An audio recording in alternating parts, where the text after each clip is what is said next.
계시록 17장은 음녀가 받을 심판에 대한 기록입니다. 이 음녀는 짐승을 타고 있는 모습으로 등장합니다. 그런데 이 짐승은 적 그리스도입니다.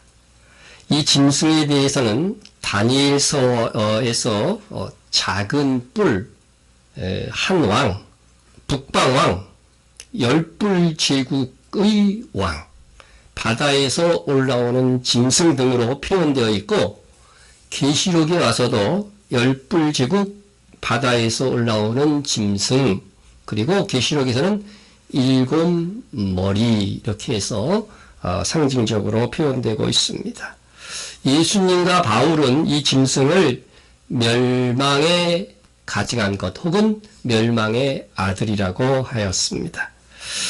그런데 신구약 성경에서 이렇게 마지막 시대에야 나타날, 그죠? 마지막 시대, 역사에 한 7년 정도 남겨놓고 등장할 이 적그리스도에 대해서 많은 예언을 담고 있는 것은 마지막 시대가 구속사에 있어서, 하나님의 구속사에 있어서 그만큼 중요하기 때문인 것입니다.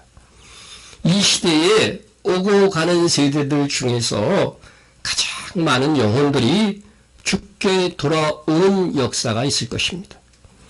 사탄과 거짓 선지자와 음녀와 적그리스도가 최후의 발악을 하여 성도들을 박해하고 예수님을 믿지 못하도록 할 것이지만, 오히려 그 시기에 하나님은 부흥을 준비하시고 특별히 이스라엘에 큰 부흥을 일으킬 것을 말씀해 주고 있습니다. 그리고 무엇보다도 중요한 것은 적그리스도가 출현한 후에야 주님이 재림하실 것이기 때문에 성경에서 그에 대하여 많은 예언을 하고 있는 것입니다. 주님께서 다시 오시면은 이제 그때부터는 주님께서 친히 이 세상에서 다스리는 천년 왕국의 통치가 시작되고 이어서 영원한 하나님의 나라가 이어지게 됩니다. 그런데 주님의 재림으로 우리가 누릴 이 아름다운 나라가 있기 전에 암울한 예언들도 상당 부분 차지하고 있다고 하는 것입니다. 이는 마지막 시대에 사는 성도들에게 이 큰 환난을 이겨낼 믿음을 고취시키기 위함입니다. 혹 대환난 전에 우리가 휴거된다 이렇게 믿는 분들도 상당히 많습니다. 정말로를 믿는 사람들 중에. 그런데 그분들 역시도 지금 우리가 사는 이 세대가 주님이 다시 오실 것을 맞이할 세대라고 여긴다면 그 환난의 때를 면하기 위하여서 참으로 믿음으로 살고자 할 것입니다. 그러나 우리가 무엇을 믿든 하나님께서 정하신 환난, 큰 환난이 있을 것은 분명합니다. 그런데 이스라엘과 성도의 환난이 있을 때에 이를 주도하는 사탄의 삼위일체가 있는데 그들이 누구일까? 또 내가 보매 개구리 같은 새 더러운 영이, 이 새 더러운 영이 바로 마지막 전쟁을 일으키고 성도들을 박해하는 주체들입니다. 새 더러운 영이 누구냐? 용의 입과 짐승의 입과 거짓 선지자의 입에서 나오니 그들은 귀신의 영이라 이적을 행하여 온 천하 왕들에게 가서 하나님 곧 전능하신 이 큰 나라에 있을 전쟁을 위하여 그들을 모으리라. 이 사탄의 삼위일체는 하나님의 삼위일체를 흉내낸 것인데 용과 짐승과 거짓 선지자입니다. 용은 누구를? 성부 하나님을 본뜬 거죠. 그리고 짐승은 뭐예요? 예수님, 그죠? 실제 인간의 모습으로 오신 예수님. 그러니까 이 짐승도 어떻게 해요? 실제 인간의 모습으로 와갖고 이 세상의 왕이 되는 거예요. 거짓 선지자는 뭐예요? 성령을 본뜬 거죠. 그래서 거짓 선지자는 저는 한 사람이라고 보지는 않습니다. 여러 거짓 선지자들의 영에 이 사탄의 영들이 작용하여서 마지막 시대에 큰 미혹을 일으키게 될 것입니다. 그들은 이적을 행하며 온 천하의 왕들을 꼬여서 전능하신 이의 큰 날에 있을 전쟁, 곧 주님이 지상 재림하셔서 직접 싸우실 그 전쟁을 일으키는 것입니다. 일명 그 전쟁을 우리가 뭐라고 해요? 아마겟돈 전쟁이라고 부릅니다. 이 전쟁은 얼마나 유명한지 세상 사람들조차도 다 알 정도로 그렇게 유명한 전쟁입니다. 우리가 믿는 하나님은 천지를 지으신 하나님이신데 용과 짐승과 거짓 선지자가 그 하나님의 아들이신 예수님을 대적하기 위해서 전쟁을 일으키니 하나님 입장에서는 얼마나 가소롭겠습니까? 예? 저한테 서너 살 된 아이들이 저하고 싸우겠다고 막 대들고 있어. 그럼 제가 어떻게 했어요? 나하고 씨름하겠다고 대들면 어떻게 했어요? 가소롭죠? 아이고, 한 방이면 다 들다가 떨어질 것 같아요. 예? 10명인데 20명은 아무리 봐도 그거는 나한테 위협이 되지 않을 것입니다. 그와 같이 정말 이 가소로운 존재들이 하나님 앞에 도전하고 있는 거죠. 그래서 시편 2편에서, 여러분 제가 소개했습니다. 시편 2편에서 그 전쟁에 대하여서 하나님의 입장을 밝히고 있어요. 보십시다.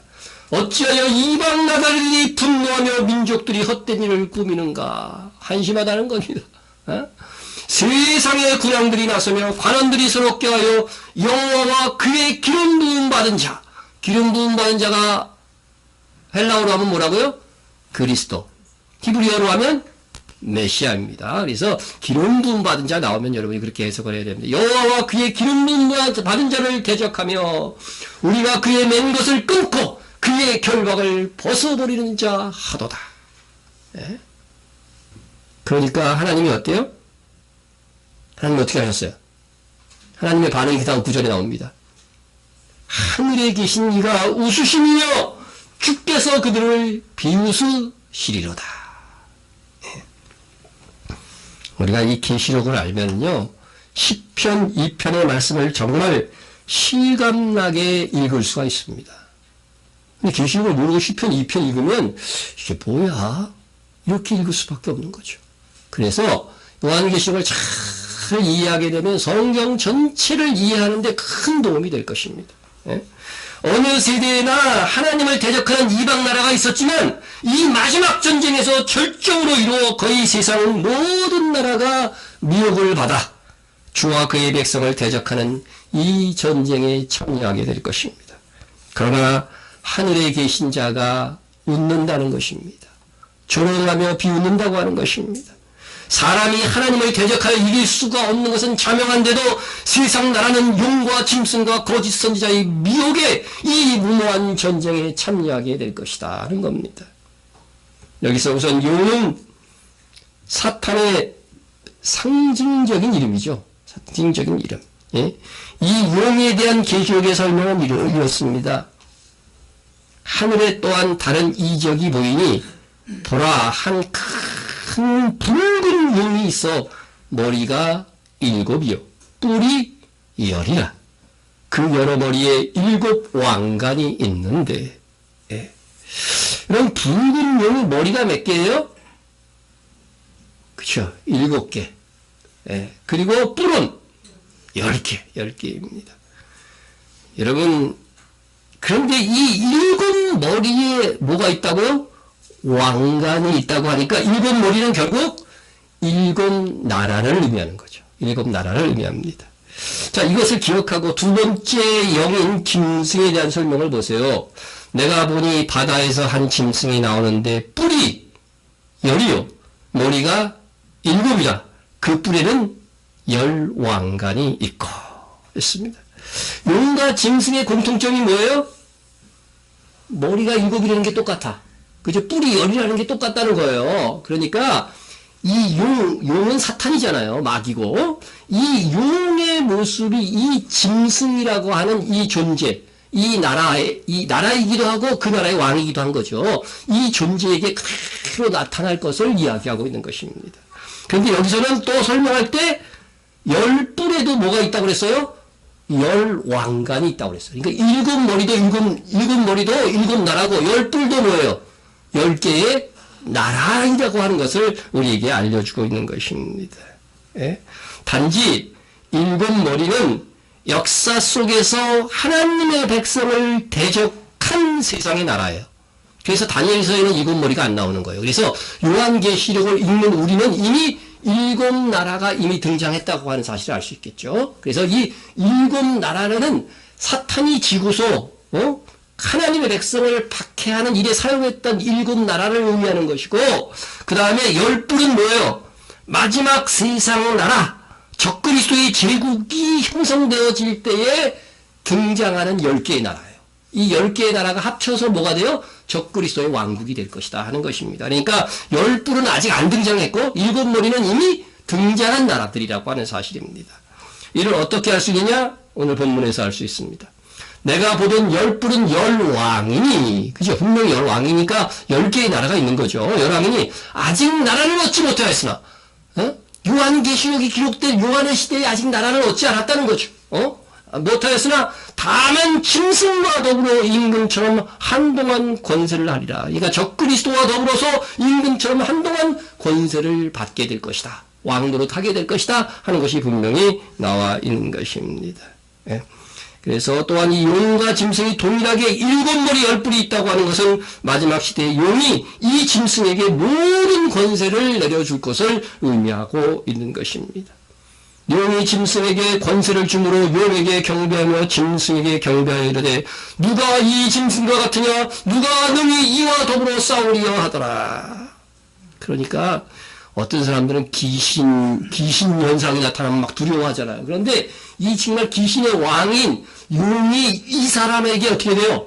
능력과 권세를 다 부어주고 그가 다스리는 나라에 아주 강한 힘들을 부어주니까, 이게 하나님을 안 믿는 사람들은, 이 성경을 모르는 사람은 두려워 떨 수밖에 없는 거. 누가 그를 대적하고 누가 그의 명령을 거역할 수 있겠느냐 하면서 이러한 현상들이 일어날 것이라고 하는 것입니다.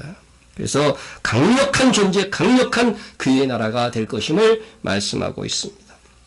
그 다음 세 번째 미혹의 역은 거짓 선지자라고 했습니다. 거짓 선지자는 누구냐? 짐승이 잡히고 그 앞에서 표적을 행하던 거짓 선지자도 함께 잡혔으니 이는 짐승의 표를 받고 그의 우상에게 경배하던 자들을 표적으로 미혹하던 자라 했습니다.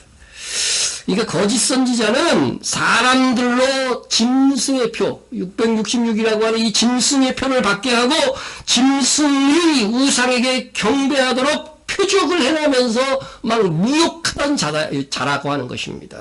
예? 이 자는 구약 성경에 직접적인 예언이 없이 계시록 13장에 최초로 등장해요. 13장에 최초로 등장하는데, 내가 보매 또 다른 짐승이 땅에서 올라오매 어린 양같이 두 뿔이 있고 용처럼 말을 하더라. 예? 여러분, 이 적그리스도는 어디에서 올라왔다고 그랬어요? 바다, 그쵸? 바다에서 올라왔다고 그랬죠? 바다는 다니엘서에 분명히 나와. 세상 열국 가운데에서 어떻게 해요? 바다가 의미하는 게 세상 열국 가운데서 등장하는 정치적인 왕이었어요. 그런데 땅에서 올라오니까 이건 열국 가운데에 올라오는 어떤 나라의 형태가 아니라는 것이죠. 그죠? 나라의 형태가. 그러니까 이 땅은 바다의 반대이니까 정치적인 세상 나라가 아닙니다. 그래서 그 밑에 설명을 보면 어린 양같이 두 뿔을 가졌다 그래서 어린 양같이 두 뿔을 가지고 있다고 합니다. 뿔은 지금까지 뭐예요? 왕관을 의미했으니까 형식적으로 어린 양으로 오신 예수님을 믿는 종교적인 나라요, 집단이요, 세력이라고 볼 수 있는 겁니다. 예? 그런데 한 뿔이 아니라 두 뿔입니다. 두 뿔. 이 어린 양의 두 뿔은 이슬람의 종말론에서 예수님이 뭐로 온다고 돼 있어요? 선지자로 재림할 것을 예언하고 있어요. 이슬람 교리가 그렇습니다. 재림해서 예수님이 올 것이라고 하는데, 두 뿔은 시아파와 수니파라고 하는 그런 해석이 있다. 제가 한번 소개한 적이 있을 것입니다. 그러나 어린 양의 의미를 한번 생각해 봤어요, 제가. 어린 양은 무슨 의미를 갖고 있어요? 세상 죄를 지고 가는 하나님의 어린 양. 그러니까 대속죄 예수님을 말할 때에 어린 양이라고 표현한다고 하는 사실입니다. 그런데 이슬람에서는 예수님을 어린 양, 곧 우리 죄를 대신해서 죽으신 예수님으로는 믿지 않는다는 사실이에요. 그래서 이 해석에는 좀 문제가 있지 않을까, 그렇게 생각이 듭니다. 그렇다면 예수님의 죽으심을 어린 양의 대속의 죽으심으로 믿는 두 두 개의 영적인 나라 어딜까요? 지금 현재 여러분 보세요. 예? 그렇죠. 로마, 지금 바티칸이라고 그랬는데 로마 카톨릭이죠. 그리고 또 하나의 세력은 우리 개신교지 뭐. 그죠? 우리 개신교 예수님의 대속 안 믿습니까? 이게 가장 중요한 교리잖아요. 근데 로마 카톨릭도 형식적으로 이걸 다 믿어요. 이 둘은 다 어린 양으로서의 예수님의 대속 사역을 믿고 있습니다. 개신교는 로마 카톨릭에 저항해서 종교개혁으로 성경으로 돌아가자고 빠져나왔지만 요즘 WCC에 속한 교회들을 중심으로 교황을 만나는 것은 뭐 배알한다, 아련한다 해가지고서 굉장한 영광으로 생각합니다. 미국의 대표적인 뭐 목사 이렇게 하면 누굴 들어요 요즘? 이 사람의 리거렌 세레벨 교회 목사 교황을 만나가지고서 말이야 이렇게 하고 그 외에 신사도주의자들 존 아노트 부부 뭐 케너 코블렌트 뭐 이렇게 사진으로 한번 보여드릴게요. 뭐 이런 사람들도 교황을 만나갖고 여러분 이 유튜브에 가서 교황의 아련 그 동영상을 한번 찾아보시면은요 멀쩡한 우리 이 개신교의 지도자들이 가가지고 고개 숙이고 그 안에서 악수하고 막 그런 그 장면들이 나오더라고요. 예? 종교개혁 정신은 온데간데 없고 성경으로 돌아가자는 이 정신은 온데간데 없고 다시 교황을 추앙하는 이 개신교 지도자들은 베드로후서 2장 22절의 말씀처럼 개가 그 토하였던 것에 돌아가고 돼지가 씻었다가 더러운 구덩이에 도로 누웠다는 말이 그들에게 응하였도다. 이렇게 된 것입니다. 이들은 적그리스도의 등장을 예비하는 거짓 선지자들입니다. 예수님께서는 마지막 시대의 이 거짓 선지자들에 대해서 말씀하셨습니다.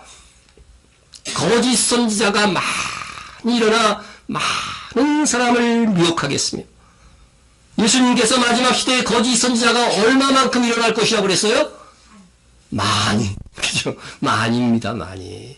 한 명이 아니라는 거예요. 다만 대표자 한 명을 얘기를 하는 것이지요. 이스라엘도 단수로 얘기를 하잖아요. 많은 사람들이 있지만은 그와 같이 이 거짓 선지자가 많이 일어나서 얼마만큼 미혹해? 많이. 많이입니다. 많은 사람을 미혹할 것이라고 했습니다. 그래서 한두 명의 거짓 선지자가 일어나는 것이 아니라 로마 카톨릭은 카톨릭대로 이 개신교는 개신교대로 거짓 선지자가 무수하게 일어날 것입니다. 우리는 이 거짓 선지자를 분별해야 됩니다. 그러기 위해 마지막 시대에 대한 이 말씀을 우리가 깊이 있게 알아야 됩니다. 깊이 있게 알아야 돼요. 예? 이 시대는 정말 그것이 필요합니다. 예수님께서는 당신이 다시 오실 때 있을 일들을 이 거짓 선지자에 대한 이 말씀들을 어디서 했냐면은 마태복음 24장을 보면 감람산에서 하셨어요. 감람산. 왜 그곳에서 말씀하셨을까요? 예? 그 감람산으로 오실 거니까 지상재림은. 이건 신구약 성경에서 공히 말씀하고 있는 거예요. 예? 감람산에서 지상재림할 것이니까 그 의미를 더하기 위해서 감람산에서 이 주님이 다시 오시기 전에 있을 그 모든 예언들을 다 하신 것입니다. 그래서 주님은 그곳에서 내가 다시 오기 전에 거짓 선지자들의 활동에 대해서 다시 한 번 반복해서 말씀하십니다. 예? 다른 것들은 한 번 말씀하고 끝나는데 이건 두 번 말씀하셔요. 반복해서. 거짓 그리스도들과 거짓 선지자들이 일어나 큰 표적과 기사를 보여 할 수만 있으면 택하신 자들도 미혹하리라. 예? 여러분 요즘 표적과 기사를 행하면서 사역하는 많은 거짓 선지자들이 있습니다. 예? 거기에 미혹당하는 겁니다. 그래서 마지막 시대의 성도들은 뭐 중심? 말씀 중심의 성도가 되어야 되는 거예요. 표적과 기적과 이적이 일어난다고 거기에 끌려다니면은요 거짓 선지자에게 속는 거예요. 말씀을 모르고. 예? 지금 이스라엘의 유대인들이요 성경 공부를 옛날처럼 안 한대요. 잘. 뭐 공부하는지 아세요? 탈무드, 유대문학 그런 걸 공부한대요. 그러니까 이게 회복의 기회가 없는 거예요. 말씀을 안 보니까요. 심지어 누구까지 미혹한다고요? 택하신 자들도. 하나님이 택하신 자들은 최종적으로 구원 받을까요? 못 받을까요? 하나님께서 택하신 자를 구원하지 못하면 하나님이 전능하신 하나님이 아니죠. 뭐 그죠? 그러니까 택하신 자들은 반드시 구원받습니다. 그러나 무모하게도 택하신 자들까지도 막 유혹한다는 거예요. 그래서 그들도 잠시 흔들릴 수는 있겠죠. 흔들릴 수 있겠지만 하나님의 은혜로 그들은 분별하고 깨닫고 주께로 돌아올 줄로 믿습니다. 예. 이 거짓 선지자들은 어린 양의 둑불을 가졌다고 하였으니 마지막에는 로마 카톨릭의 지도자들과 타락한 개신교회들의 목사들이 이적을 행하면서 또 적그리스도의 우상에게 경배하게 만드는 666 짐승의 표를 받도록 할 것입니다. 이건 정치적인 지도자가 받게 하는 게 아니에요. 이거는요. 성경의 13장, 계시록 13장을 잘 보세요. 그리고 이 표를 받는 자들만 매매가 가능하게 하는 법안과 시스템을 만들도록 유도할 것입니다. 그것이 계시록 13장 16절에서 18절 말씀인 겁니다. 자, 오늘은 근데 음료의 배교에 대해서 배우겠습니다. 우리가 지난 강의에서 성경에서 예언하는 정말 주님 오실 날이 카운트다운. 이 카운트다운은 뭐예요? 1년, 2년이 될 수 있다는 거죠. 카운트다운의 이 징조 7가지에 대해서 말씀하셨는데, 거기에서 한 가지가 뭐냐면, 모든 종교를 통합하려고 하는 시도가 있다면, 이는 정말 마지막이 가까이 온 것인데, 이것을 뭐라고 부르냐면, 성경에서, 옛날 성경은 배도라고 그랬고, 현재 번역 성경은 배교라, 이렇게 얘기했습니다. 배교. 예? 여러분, 무엇이 배교입니까? 우리가 가진 교리 중에 가장 중심, 핵심 교리가 뭐예요? 이거 모르면 구원 받을 수 있어요, 없어요? 모르는 거죠. 그 핵심 교리가 뭐예요? 예수를 믿어야만 구원을 받을 수 있다는 거죠. 예? 다른 종교에도 구원의 길이 있다고 주장하는 것은 진리의 복음을 부정하는 것입니다. 그것은 교회의 정책성을 뿌리채 뽑아버리는 배교의 행위인 것입니다. 예? 다른 이로서는 구원을 받을 수 없나니 천하 사람 중에 구원을 받을 만한 다른 이름을 우리에게 주신 일이 없습니다. 다른 이로서는 구원을 받을 수 없다는 이 말씀이 있는데 이를 부정하고 다른 종교를 인정한다면 이것이 배교가 아니고 무엇이겠습니까? 근데 제가 가만히 이 말씀을 생각해 보니까 천하 사람들 중에 구원받을 만한 다른 이름이라고 했으니까 또 사람들이 이렇게 변질시킬 수도 있겠구나 이런 생각이 들었어요. 천하 사람들 중이니까 천하 다른 신들 중에는 구원받을 만한 이름이 있다. 이런 식으로 말할 수 있다는 생각이 들었어요. 예? 그러나 주님께서 친히 뭐라고 말씀하셨습니까? 내가 곧 길이요 진리요 생명이 나로 말미암지 않고는 예수 그리스도 외에는 아버지께로, 아버지가 누구예요? 하나님의 나라로 가올 자가 없다는 거죠. 아버지께 올 자가 없다고 분명하고 명백하게 선언하셨습니다.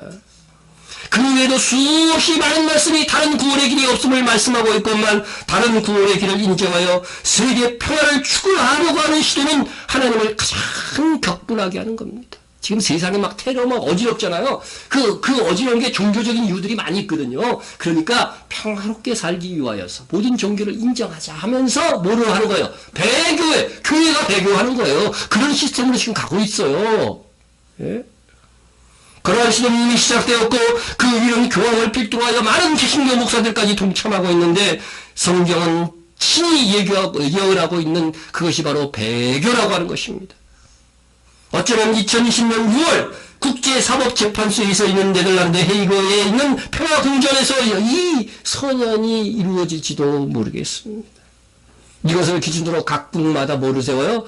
또한 법을 세워서 유일 구원을 박해하는 법안들이 세워질 수 있는 것입니다. 2000년 전 데살로니가 교회는 다른 어떤 교회보다도 주님이 다시 오실 것을 사모하고 거기에 관심이 많았어요. 특별히 곧 주님이 오실 것처럼 부추기며 그래서 선동하는 일까지 있어가지고서 마음이 흔들리고 두려워하는 신자들이 있었습니다. 그러자 그 교회에 바울은 편지를 써서 이렇게 말해줍니다. 누가 어떻게 하여도 너희가 미혹되지 말라. 예? 곧 오신다 그러니까. 예? 먼저 뭐가 있어요? 배교하는 일이 있고 저 불법의 사람 곧 멸망의 아들이 나타나기 전에는 그날이 이르지 아니하리니. 주님이 곧 오신다고 성도들의 일상생활을 흔들고 미혹하는 사람들이 있었는데 바울은 분명히 두 가지 기준을 세워가지고서 이 기준을 가지고 이게 이루어지기 전까지는 주님 안 오셔 이렇게 가르쳐준 겁니다. 이 두 가지 기준의 첫 번째 기준은 교회가 배교하는 일이 있을 것이라고 하는 겁니다. 이것은 어느 한 교회가 배교한다는 것이 아니잖아요. 거의 교회의 주된 주류 세력들이 배교하는 거예요. 배교할 것이라고 하는 거죠. 둘째 기도는 멸망의 아들이 나타나기 전에는 주님이 다시 오지 아니할 것이라고 했습니다.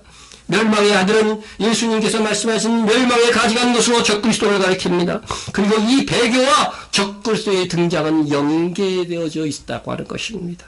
여기서 배교라고 하는 것은 신약성경에서 언제나 종교적인 변질을 뜻하는 용어로만 사용되었어요. 그러므로 배교란 거짓 선지자들의 미혹을 받은 교회들과 교인들의 배교인 것입니다. 이 배교는 마지막 시대의 종교 통합을 선언하는 일로 그 절정을 이루게 될 것입니다. 종교 통합은 모든 종교를 하나의 종교로 만드는 것이 아니고 그 모든 종교를 서로 인정하자는 것입니다. 모든 종교에는 구원의 길이 있다는 것이죠. 그래서 산이 있다고 하면 어떻게 돼요? 그 산의 정상에 오르는 길은 여러 개가 있는 것과 마찬가지로 모든 종교에 구원이 있다고 하는 것입니다. 이것을 종교다원주의라고 하고, 우리 개신교에서 또 우리 CC들이 그 교회에 속한 교회들이 그것을 주장하고 있는 겁니다. 물론 로마 가톨릭은 옛날부터 주장했고, 예? 그래서 그들이 말하기를 이제는 어떤 이 종교 통합을 이루고서 한다는 말이 자기 종교에만 구원이 있다고 주장하는 우리와 같은 자들은 극단주의자로 몰아서 박해를 할 것이라고 하는 것입니다.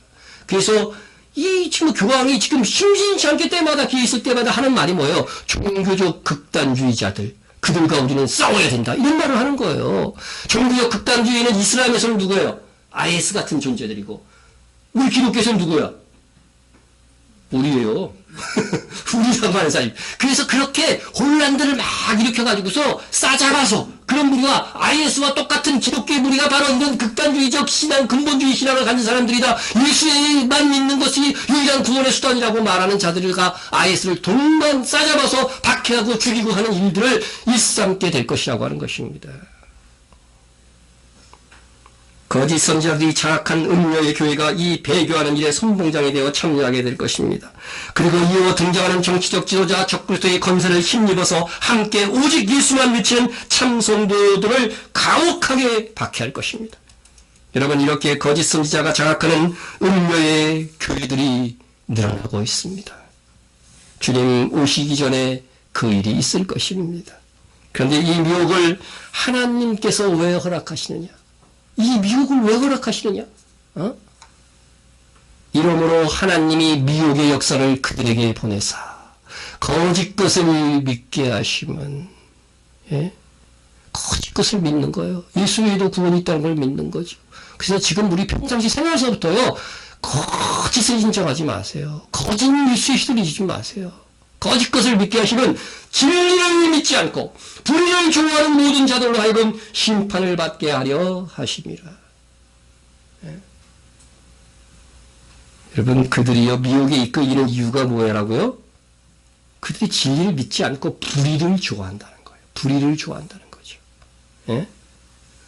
이 말씀에 의하면 배교의 미혹이 있을 때 그 미혹에 이끌린 자들은 교회 안에 있는 불신자들일 거라고 하는 것입니다. 교회에 다니지만 실제로 구원받을 만한 믿음이 없는 자들입니다. 그러니 진리를 믿지 않고 불의를 좋아하는 자들만 미혹에 이끌려서 결국 심판을 받게 될 것이라고 하는 것입니다. 택하신 자들은 절대로 이 미혹에 이끌리지 않을 것입니다. 왜냐하면 예수 외에 구원이 있다는 것은 도무지 인정할 수 없으니까. 예? 여러분, 거짓 선지자와 음료가 미혹할지라도 진리를 사랑하고 불의를 좋아하지 않는 자는 절대로 미혹되지 않습니다. 땅에 사는 자들로서 창세 이후로 그 이름이 생명책에 기록되지 못한 자들이 이전에 있었다가 지금은 없으나 장차 나올 짐승을 보고 놀랍게 여기리라. 적그리스도를 따르고 적그리스도를 보고 놀랍고 두렵게 여길 자들은 다 뭐예요? 생명책에 기록되지 아니한 자들일 것입니다. 어린 양의 생명책에 기록되지 못한 사람들만 두려워하고 미혹에 이끌리는 것입니다.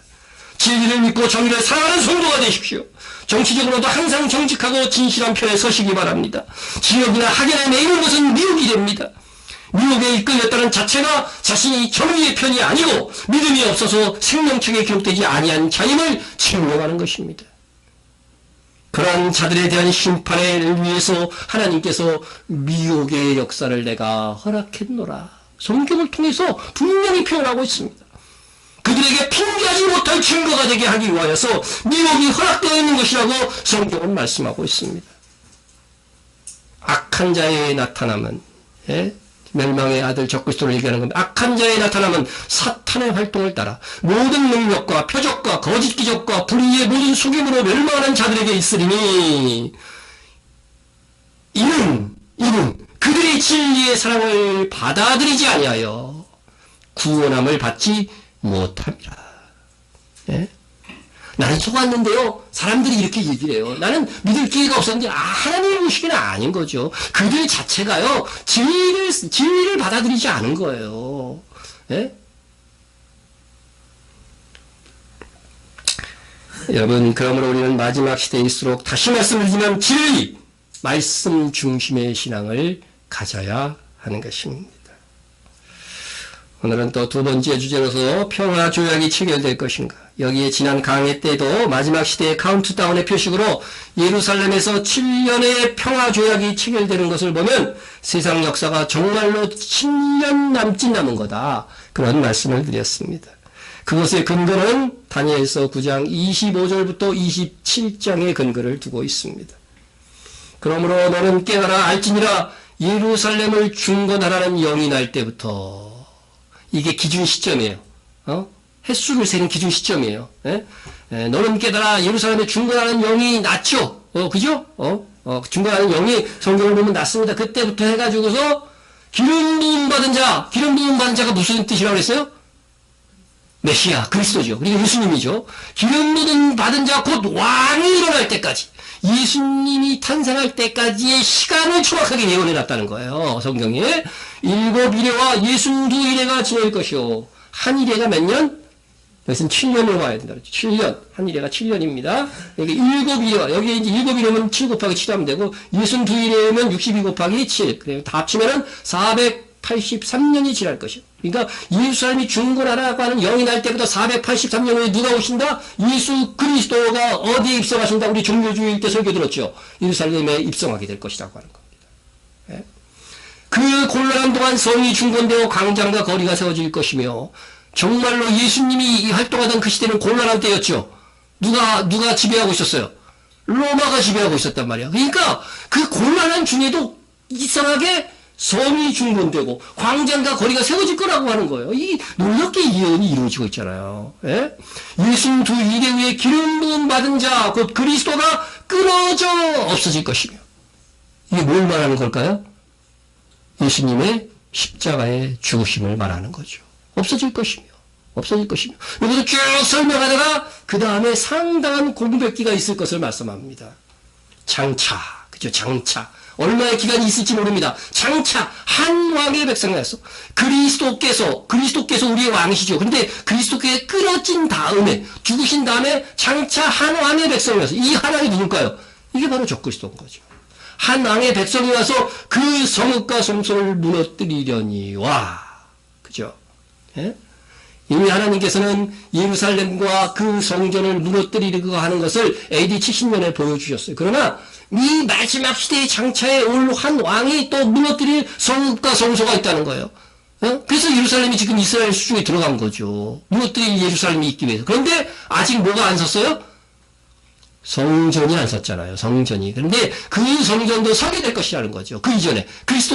이 적그리스도가 등장하기 전에 이 성소가, 성전이 설 거예요. 그래서 제3성전이 서는 것이 왜 마지막 시대에 정말 사인이라고 하는 것을 여러분 알려주는 겁니다. 그리고 지금 이미 모든 성전에 들어갈 모든 기구들은 다 완벽하게 준비되고 재료는 다 준비되어져 있다는 거잖아요.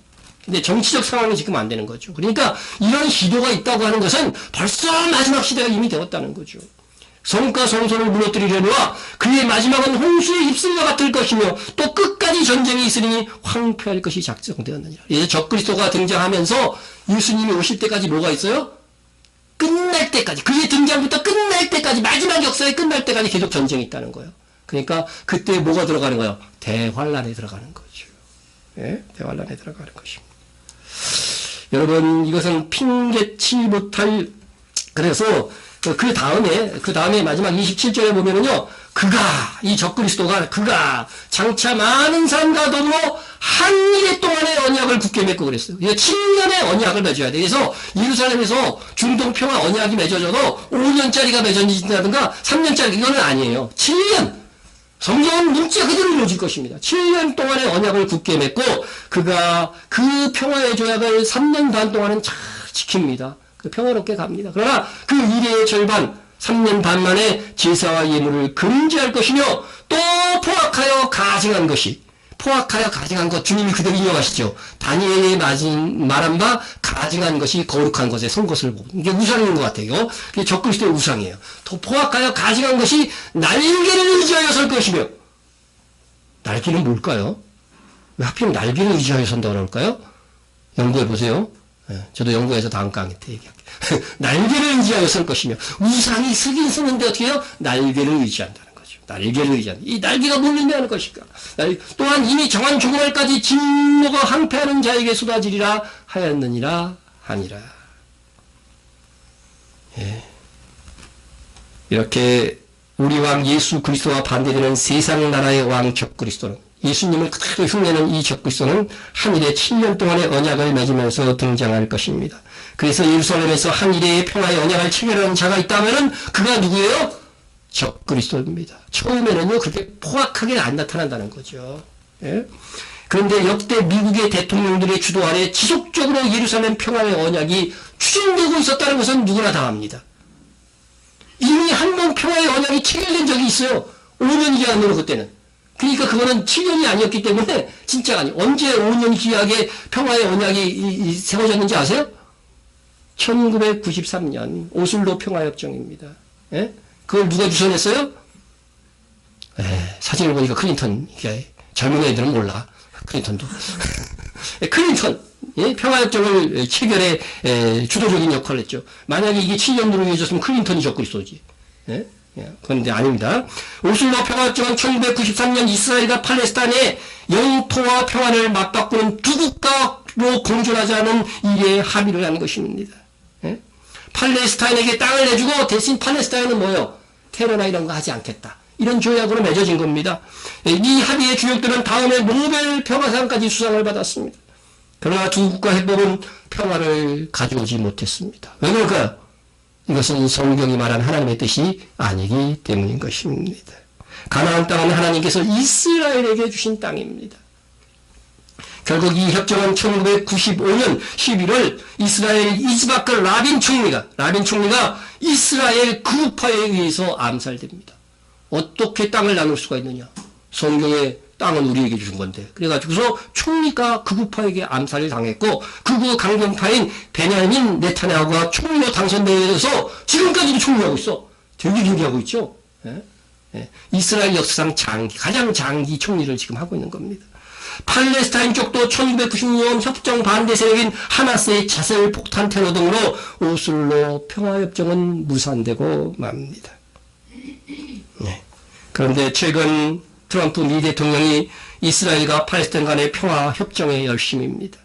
트럼프 대통령의 사이인 미국 백악관 선임고문 제라드 큐스너는 이스라엘 팔레스타인 갈등 해결을 위해서 중동 평화안을 제시하기 위해서 지난 2년 동안 이 중동의 이 지도자들을 100여 명 만나서 설득하면서 공을 들였고 평화안의 구체적인 내용은 6월 이후에 제시하겠다고 말합니다. 이스라엘의 라마단 계절이 끝나고 나서 중동 평화안을 공개할 것이라고 합니다.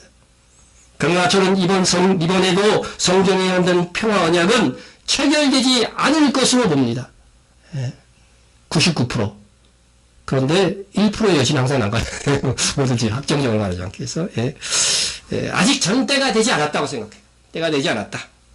열불로 등장하는 세계의 정부가 등장하지 않았습니다.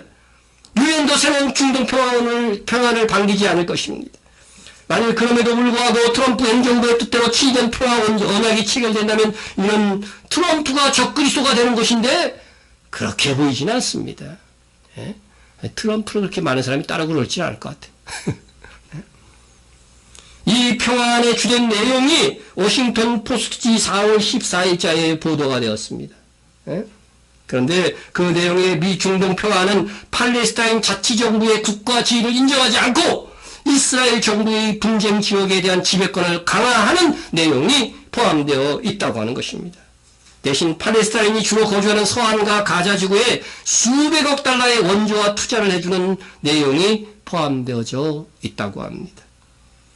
이것은 오슬로 협정의 두 나라의 해법이 아니고 이스라엘만이 진정한 국가로 인정하겠다고 하는 것인데 팔레스타인 쪽에서 받아들일 리가 있겠어요, 없겠어요? 없습니다, 이거는. 하지만 고무적인 것은 미국의 중동평화 제시안이 그 땅을 나누지 않는 안으로 바뀌었다는 거예요. 지금까지는 그러지 않았어요. 이것은 이전에 미국 대통령과 다른 기조이지만 하나님의 뜻 성경의 말씀과는 부합되는 겁니다. 예? 옛날에는 다 국제사회와 미 전임 행정부 대통령들이요, 두 국가 해법을 지지했어요. 하늘색으로 된 것이 뭐예요? 이스라엘이고, 줄무늬 있는 것이 팔레스타인 쪽이 주로 사는 쪽입니다. 그래서 각각의 국가, 땅을 나눠서 서로 인정하자, 이것이었습니다. 예? 그것이 인간적으로 이렇게 보면은 평화의 방법 같아요. 그죠? 평화의 같습니다. 그래서 팔레스타인과 이스라엘이 손잡는 것, 이 두 국가 해법을 지속적으로 지지했고, 특별히 유럽에서, 그 미국 대통령도 지금까지 그렇게 했던 것입니다. 예? 이에, 이러한 안들이 이제 소문을 타고 팔레스타인 정부에도 들어가니까 팔레스타인도 이번에 개각을 했어요. 그래서 아바스가 신임 총리를 임명했는데 이 신임 총리가 하는 말이 중동 평화는 태어나기도 전에 죽은 것이나 마찬가지다. 이렇게 이야기를 합니다. 예? 팔레스타인은 트럼프를 위한 파트너도 없고 아랍과 유럽에도 트럼프를 위한 파트너가 없다. 그러니까 미국만 빼놓고 세계가 다 누구 편 들고 있어 지금? 팔레스타인 편 들고 있는 거야. 예? 예? 그래서 유럽의 전직 대통령을 비롯해가지고서 총리 비롯해서 고위 인사 33명이 각국의 편지를 보내서 팔레스타인과 이스라엘이 양국 모두의 수도로서 예루살렘에서 공존하지 못하는 어떠한 계획안도 거부할 것. 여러분, 이 예루살렘 평화안이 세계의 이슈가 이렇게 왜 되는 거예요? 이걸 보고서 마지막 시대를 알라고 하는 사인이에요, 여러분. 예? 그런데 유럽의 이 지도자들이 팔레스타인과 이스라엘의 공동 수도가 되어야 된다. 두 나라는 나눠줘야 된다. 이렇게 이야기하고 있는 거죠. 이게 평화한 가치고요, 정말. 우리가 성경에 예언이 없다면 굉장히 옳아 보여요. 그러나 모든 의미는 뭐에 있어요? 하나님의 뜻에 있는 거죠. 하나님의 명령에 있는 거죠. 하나님은 이스라엘에게 예루살렘을 주셨어요. 이 가나안 땅을 이스라엘에게 주셨다니까요. 예? 자, 그래서 어떠한 더 계획도 고전할 것. 그리고 또 하나의 것은 뭐냐면은요, 이스라엘에 이 거주하는 팔레스타인 주민들의 미국 중동 평화안에 대한 의견을 앙케이트한 것들이 있어요. 여론조사한 것이 있는데, 주민들은 이미 미국이 무슨 안을 내놓든지 65.3%가 뭐예요? 거부 의사를 밝혔어요. 거부 의사. 그리고 승낙은 6%밖에 안 돼. 6%. 예? 평화협상 재개하라, 다시 재개하라 하는 것이 21%. 그러니까 이게 여론에 의해서도 이행되기가 힘든 것입니다. 힘든 것이에요. 그리고 이제 그래서 같은 날 팔레스타인 자치정부 자치정부는 트럼프가 아닌 러시아의 푸틴 대통령에게 더 큰 역할을 해달라고 요청하고 있다고 하는 것입니다. 예? 요청하고 있다는 것입니다. 자, 그래서 이런 상황들 속에서 중동 평화 체계는 거의 불가능하리라고 전망이 되고, 아마도 이 중동 평화는요, 성경의 예언대로 체결되려면 어느 한쪽이 완전히 코너에 몰려야 돼요. 그래서 전쟁을 통해서 팔레스타인이 좀 더 진퇴양난의 코너에 몰려야만 가능할 것이다. 이슬람 지역이 정말 전쟁을 통해서 조금 쪼그라들어야만 그나마 이 평화안이 체결될 가능성이 있다. 이렇게 예상이 되는 것입니다. 네. 그래서 저는 이 트럼프의 이 등장은 상당히 시사하는 바가 많다. 시사하는 것. 네. 트럼프가 이제 대통령에 취임될 때 제가요, 나팔제왕 설교를 하고 있을 때였어요. 그랬더니 트럼프 취임할 때 이제 우리 반석이가 트럼프의 뜻 해가지고 사전을 이렇게 찾아가지고서 나팔 이래가지고 보내준 적이 있었어요. 그걸 보고 나니까 정말 그렇다 하는 생각이 듭니다. 나팔은 성경에서 무슨 의미예요?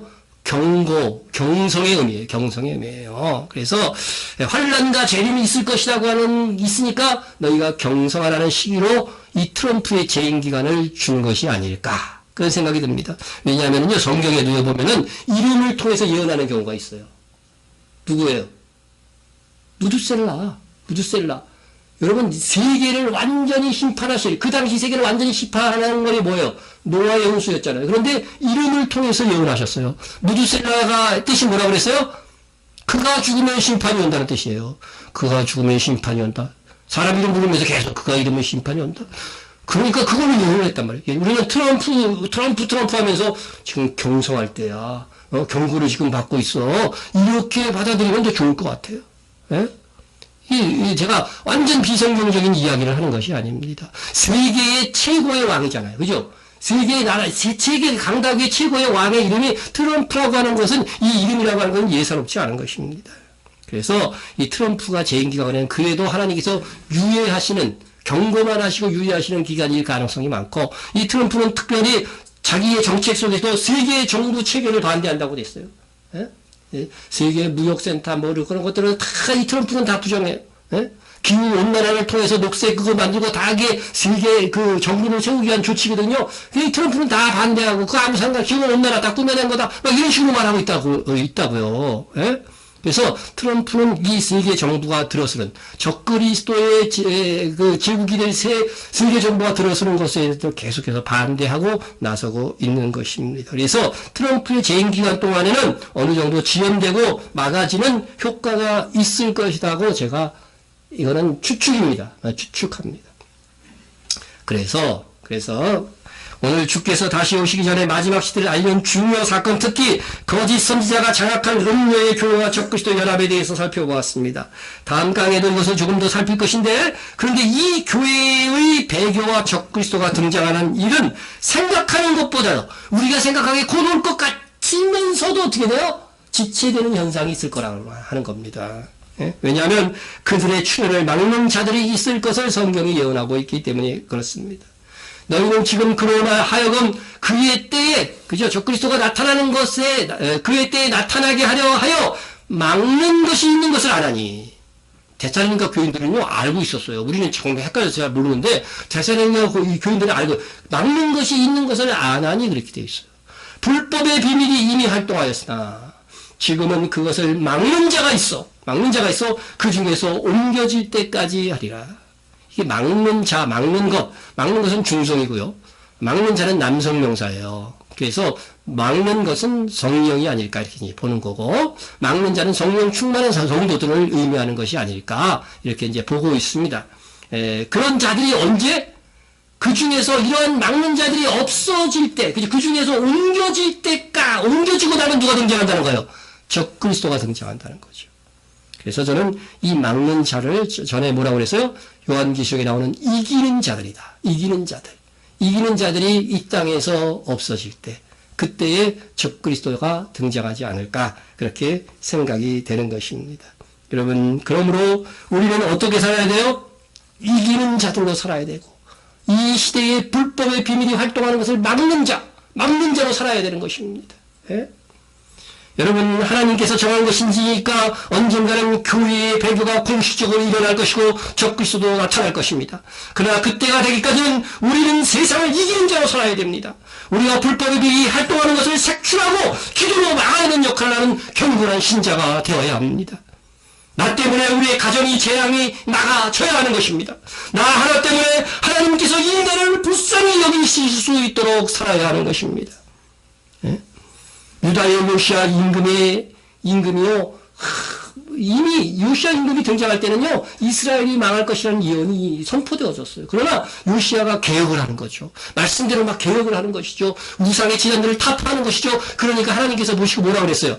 너의 시대에는 멸망시키지 않으리라. 그래서 그의 시대에 멸망될 것을 어떻게 해요? 유다가 완전히 바벨론에 멸망될 것을, 요시야는 그의 시대에 멸망될 것을 막는 자가 되었다고 하는 사실입니다. 나 때문에 내가 사랑하는 사람들이 긍휼을 입을 수 있어야 합니다. 예? 하나님이 그 지역의 성을 멸하실 때, 곧 롯이 거주하는 성을 엎으실 때 하나님이 누구를 생각하사? 아브라함을 생각하사 롯을 그 엎으시는 중에서 내보내셨도다. 여러분, 소돔과 고모라가 멸망해도 아브라함에게는 아무 상관이 없었습니다. 그럼에도 불구하고 거기에 롯이 살고 있는데, 이것은 아브라함이 사랑하는 롯 조카 혈육이었어요. 그러니까 아브라함 때문에 롯을 구원해내시는 거죠. 긍휼을 있게 하시는 것이죠. 여러분 때문에 여러분이 사랑하는 사람들이 하나님의 긍휼의 옷을 입기를 축원합니다. 예? 이스라엘 백성이 시내산에서 모세가 십계명을 받아서 내려오는 그때에 산 아래 금송아지를 만들어 놓고 이것이 하나님이라고 뛰어났을 때에 하나님이 그들을 멸하고자 했습니다. 그때 모세가 이렇게 기도합니다. 주의 종 아브라함과 이삭과 야곱을 생각하사 이 백성의 완악함과 악한 죄를 보지 마옵소서.